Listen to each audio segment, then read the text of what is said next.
I'm here in Washington, D.C. at my boyfriend's place due to world events. It's a very nice kitchen. I actually think it's much prettier than my kitchen, but it's not as stocked as my kitchen. But we're gonna be working today with quite a few restrictions, available spices, like any items, because I want to make pork Banh Bao, but like only have turkey because everyone's purchased all the pork, which good for you because I'd get the pork too if I could. The ingredients that we have, we're gonna see if we can make Banh Bao here. Also because we didn't have milk, but we had almond milk. I did have a cup of almond milk with active instant yeast. I've made this one time before and I didn't use yeast and it was still pretty tasty. So I'm adding yeast to this time just to see if it's more fluffy, or it's fluffier, more fluffier? Anyways, so that it's like fluffier. I'm gonna do 2 cups of flour. My mom used to make these and she would sell them, so obviously she did a better job, and I probably should have called her for a recipe, but I didn't want to have to bother with like making it perfect because she'd probably want to give me a perfect recipe, and one of these days I'll probably like show her this and be like, what could I do better? Be horrified. For right now, I'm just gonna play it by memory because I do remember having to make this. How do I do this without spelling it all over? Did I say 2 cups? Is this 1 cup? This is 2 cups. And I just really like, what I remember is like you want the dough to not be too dry, but you don't want it to be so sticky that it's still sticking to the edges. 2 cups to 1 cup. A little bit of oil. Let's do some olive oil. I think that for a lot of people, I think it's about 2 tablespoons, so I'm just gonna like guess. But if you really want it to be like white and fluffy, you would maybe get lard, because then it's like, doesn't color the flour. I'm not really concerned about that, I really just want to eat it. Definitely not enough. Little by little.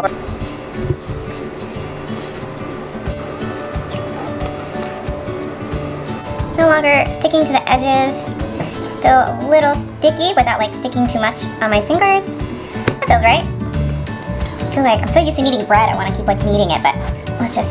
Okay, so it's all kneaded. It feels dry in a little bit. I might add a little bit more milk to it, but for now, I'm just gonna put it in the oven. Let it proof for about like 5 minutes. Or however long it takes to go on to the meat. I grabbed every possible Asian tasting, Asian-ish sauce or marinade and ingredient. They didn't have wood ear mushrooms at the local Safeway, so we got shiitake mushrooms. Just gonna like roughly chop everything.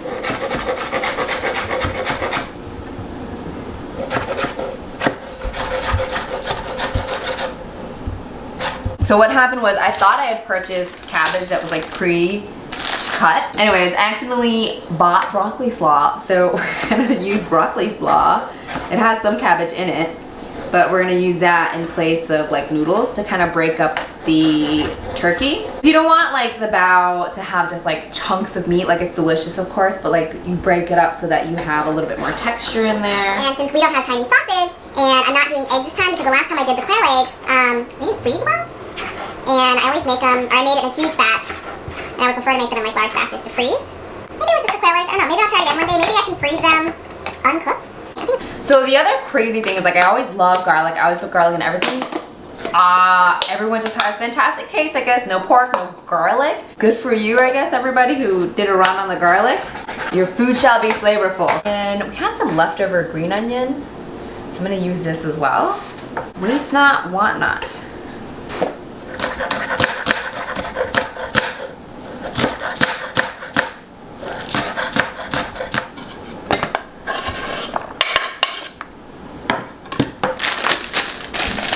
Pre-packaged stuff, but easier the better, right? Like,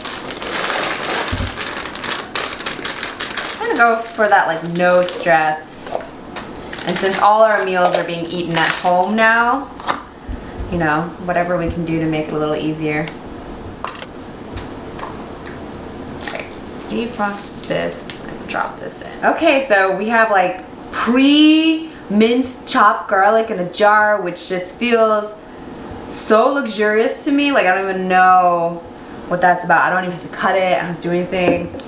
It feels like simultaneously luxurious but like blasphemous. So I don't know, I'm gonna have to deal with that internally. Alright, so now we're just gonna do seasonings. I don't really measure, I'm just gonna go for like what feels like it's gonna taste delicious. That's too much sesame oil. This is the thing sometimes when I'm like, I don't measure, but like, I'm like, oh shit, that was a lot. Oyster sauce, delicious. There was no fish sauce at the local Safeway. Teriyaki, that seems wrong, but is Asian flavoring, so I'm just gonna pour it in here. All those are pretty salty, so I probably won't do too much salt. A little bit of pepper. My mother always said like you have to do salt, pepper, and sugar. So even if it's a savory dish, there's always a little bit of sugar, so that's just what I've done. I'm just gonna sprinkle some here. Just mix. And then I'm just gonna go by coloring by like how much flavor I think I want. I might add a little more oyster sauce. A lot of broccoli slaw. You know, vegetables, right? I'm about to get my hands all up in this. Like, alright, let's just. This is foolish. Just add whatever you want, whatever you think is going to be tasty. Really, it's just about making sure that I can kind of put it in a little bunch in the bowl. So. Alright. Smells good to me. Kind of what I go by, because you can't like taste raw meat. That would be like very risky. It smells really good, so smell is like half the flavor, right? Okay, so we're gonna leave that.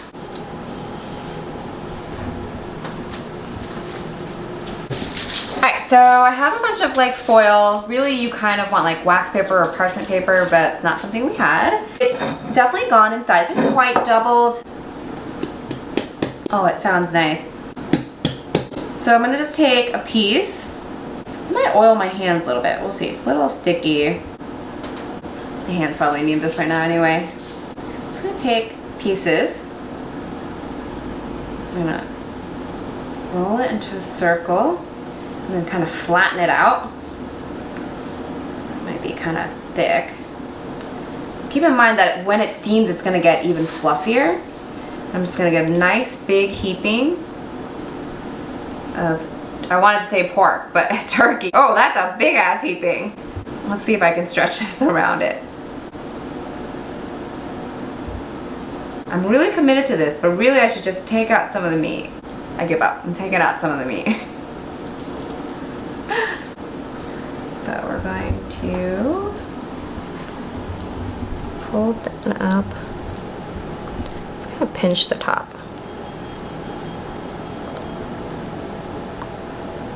So like Banh Bao, banh in Vietnamese means like cookie cake, cookie or cake or bread.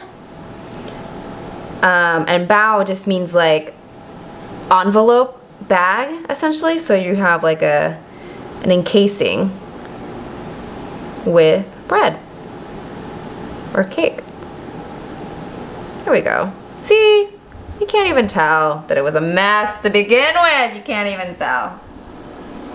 Bloop. Around. Ah, it's tearing apart at the top. Pinch that a little harder. Put on a little bit of foil. Drop a little bit of meat in there. Pick it up. And just kind of tuck it away. A little pinch. Boop. Beep. Boop. Beep.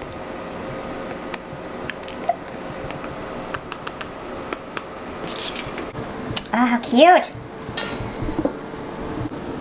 There's probably a better way to roll these or wrap these, but at the end of the day, I'm just like, as long as it turns into a bao shape and it's enclosed at the top, boop, that's fine. While I'm doing all this though, I have our little rice cooker, and again, because we don't have all the accoutrements and I don't really actually want to buy all the accoutrements, we have our little rice cooker which came with a little steamer, and that has worked pretty well.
Mmm. Super yummy. I really like the dough, so I'm pretty happy with myself with the dough. It's no pork, but I think I could eat a lot of these. Could you eat like a lot of them? That's totally the measure, right? That's like the thing. As long as you like feel good about like eating like a ton of these, then that's great. So this will get us through until we can get pork, like actual pork bows. Oh, hot, hot.